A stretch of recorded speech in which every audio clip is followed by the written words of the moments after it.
think they would love Ramona. I mean, let's just for a minute. So, I mean, for 10 years, 11 seasons, there's this thing out there, Melissa, Teresa, and all Teresa has to do is come on your podcast and you have to say this.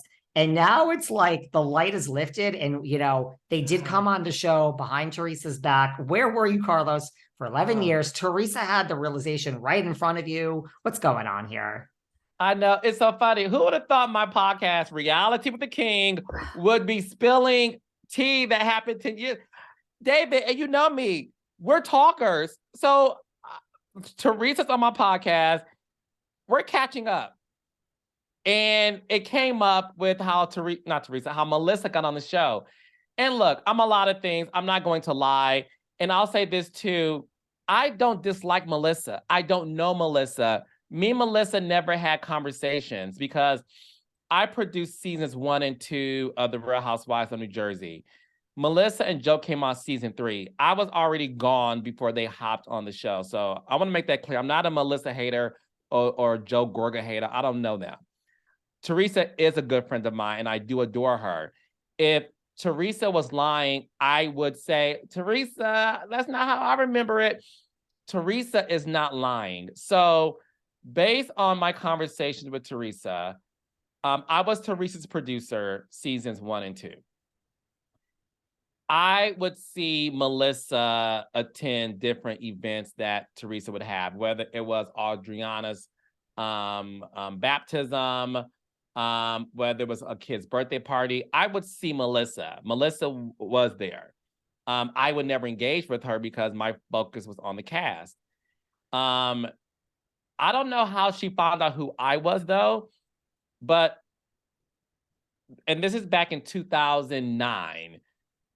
Melissa did friend me on Facebook, right? And I thought that was kind of strange. And I told Teresa, because I'm a producer. I'm like, your sister-in-law friended me on Facebook. And she's like, that's weird. And I said, yeah. And I promise you, David, I'm a young little whippersnapper. So I think nothing of it. I'm just like, okay, whatever. And then fast forward to a week before filming of season 3 was going to commence of New Jersey. And Teresa calls me freaking out because she got confirmation that Melissa is joining the show, and they wanted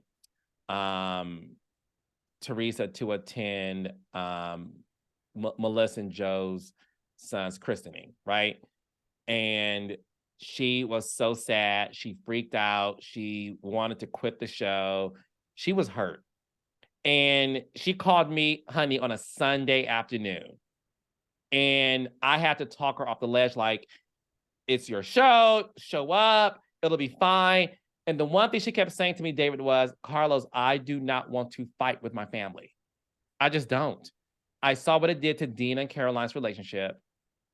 I don't want that. And she was so hurt. So when Melissa said, of course, fast forward to 10 years later, I had our friend Margaret on my show, and Margaret said, well, Melissa said that she told Teresa she was being interviewed. And this goes back to, I feel like, just being honest, and I think people can move on. Teresa did not know Melissa was being interviewed. She would have told me. She found out that Melissa pretty much was going on the show because they wanted Teresa to attend the christening. And that's how she found out. So, of course, it became, he said, she said. I'm telling you my truth based on what happened 10 years ago. And the only thing I can say is, look, Teresa's a lot of things. She's not going to lie about that, and I would stand by that. Yeah, I mean, I don't see Teresa as a liar. What about, are you aware of the stuff? Because I'm really team neither, but are you aware of what's going on with the Gorgas? Like Carolyn Russo, her ex-friend, is coming out and claiming, Joe was like physically abusive. Jan, yeah, really. Whoa. She literally said that. She used the words. Jan, her ex-friend, is coming out and saying, you're lying about this. Now there's this other woman who, I guess on the show, she said that woman with blonde hair, I think her name is Jockey, took everything from Envy and left in the middle of the night. The woman's now like, I have to speak up. So there's people out of nowhere that were on the show, like one episode that are now like, I'm going to raise my hand and jump on the bandwagon of why Melissa's a total fucking liar. Now, all this is happening. Melissa's now responding to a lot of comments online when someone's like, you don't do this, blah, blah, blah, blah, blah. Does this remind you of anyone else at the beginning of a season where there's hate that's building and your social media now is getting a little out of control and you normally never respond? Melissa does not respond to fans, so to speak. Yeah. Does this remind you of anyone? I'm trying to think. Do you want, because I can tell you who it reminds me of. No, tell me. Reminds me of Lisa Rinna. Oh my gosh, you're so smart. Yeah. Yeah. Yes. I mean, I don't want to sway you, but out of nowhere, there was this. I'm telling you, if you really follow it, and maybe it's just because of Kim D and there's a lot of, all of a sudden, everybody is like, wait, I have a Gorga story. I have a Melissa. I'm telling you, I feel it building. I feel it building. So do you think it's because